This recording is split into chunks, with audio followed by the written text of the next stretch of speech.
বন্ধুরা, মৈনাক চলে এলাম নতুন একটা ভিডিওতে।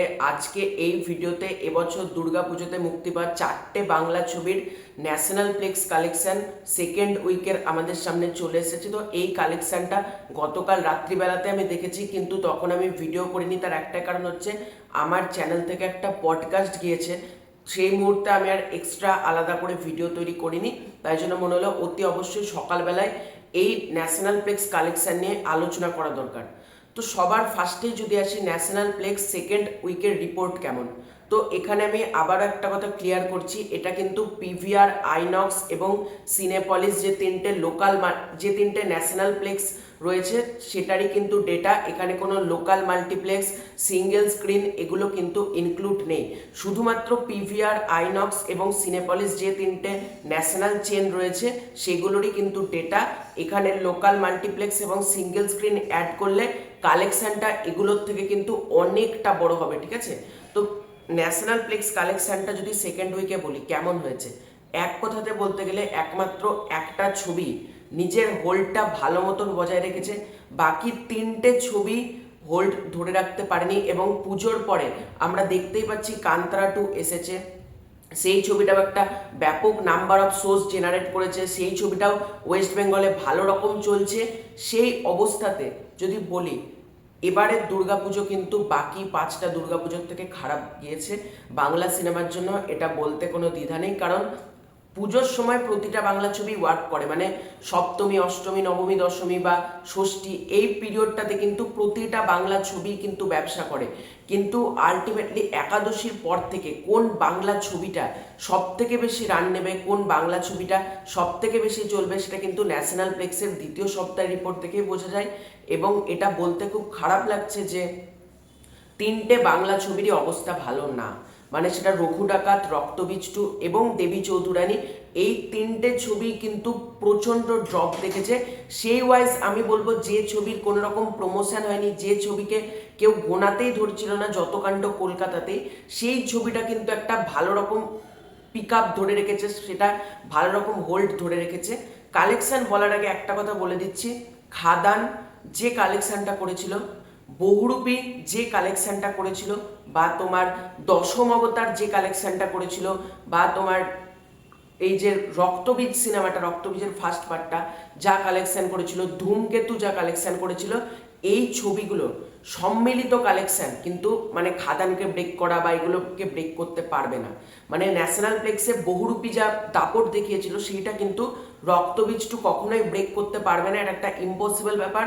বা খাদান, ধূমকেতু যা কালেকশন করেছিল সেটাকেও তোমার রঘু ডাকাত কিন্তু ব্রেক করতে পারবে না, যেটা এখন মনে হচ্ছে। এবং দশম অবতার যা খেলা দেখিয়েছিল সেটাকেও কিন্তু দেবী চৌধুরানী ব্রেক করতে পারবে না। এটা দেখো, অনেক ক্ষেত্রে সোজের ব্যাপার থেকে, অনেক কিছুর ব্যাপার থেকে, কিন্তু তোমাদেরকে একটা ক্লিয়ার করে দিলাম। এবার যদি আমরা কালেকশন, রঘু ডাকাত সেকেন্ড উইকে কালেকশন করেছে অ্যাপ্রক্সিমেটলি 34 লক্ষ টাকা। মানে প্রথম সপ্তাহে যেটার কালেকশন ছিল 1,80,00,000 টাকার কাছাকাছি, সেটা একবারে ড্রপ নেমেছে 34 লাখ টাকায়। মানে ভাবতে পারছো মানে কত বড় ড্রপ দেখেছে। এবং টোটাল কালেকশন মানে বলা হচ্ছে 2.02 CR। এটা তোমার মানে 26 তারিখ থেকে বলা হচ্ছে, কিন্তু 25 তারিখ কালেকশনটা আমি জাস্ট একটা প্রেডিকশন করে তোমাদেরকে বলেছিলাম। তো 2.02 CR এটা কালেকশনটা বলা হচ্ছে। এবার যদি রক্তবীজ 2 এর ক্ষেত্রে আসি, রক্তবীজ 2 যেটা প্রথম 8 দিনে কালেকশন করেছিল 1,51,00,000 টাকা, সেই কালেকশনটা কিন্তু কোথাও গিয়ে বিশাল বড় ড্রপ দেখেছে রক্তবীজ 2। এবং রক্তবীজ 2 যে কালেকশনটা করেছে সেটা হচ্ছে অ্যাপ্রক্সিমেটলি 24 লাখ টাকা দ্বিতীয় সপ্তাহে। মানে বুঝতেই পারছো দুটো ছবি কিন্তু ম্যাসিভ ড্রপ দেখেছে এখানে। এবং যেটা আমরা বহুরূপীর ক্ষেত্রে দেখেছিলাম যেটা লং রান নিয়েছিল, রক্তবীজ 2 এর ক্ষেত্রে কিন্তু লং রান নিলেও যে একটা ডে বাই ডে যে কালেকশনটা সেটা কিন্তু ইনক্রিজ খুব কম হবে।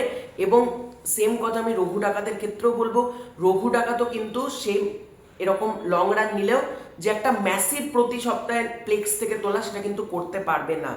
এর পরবর্তীতে আমরা যদি দেবী চৌধুরানীর ক্ষেত্রে আসি, দেবী চৌধুরানী কান্তারা 2 আসার পরে অনেকটা শো কমেছে এবং কালেকশন অ্যাপ্রক্সিমেটলি সেকেন্ড উইকে এসেছে 12 লক্ষ টাকা। এবং 2 সপ্তাহ মিলে টোটাল কালেকশন 56 লাখ টাকা। এবং যত কাণ্ড কলকাতাতেই সেটা কিন্তু দেবী চৌধুরানীর থেকে 10 লাখ টাকা এগিয়ে আছে। সেকেন্ড উইকে কিন্তু কালেকশন করেছে 22 লক্ষ টাকা এবং টোটাল অ্যাপ্রক্সিমেটলি 91 লক্ষ টাকা।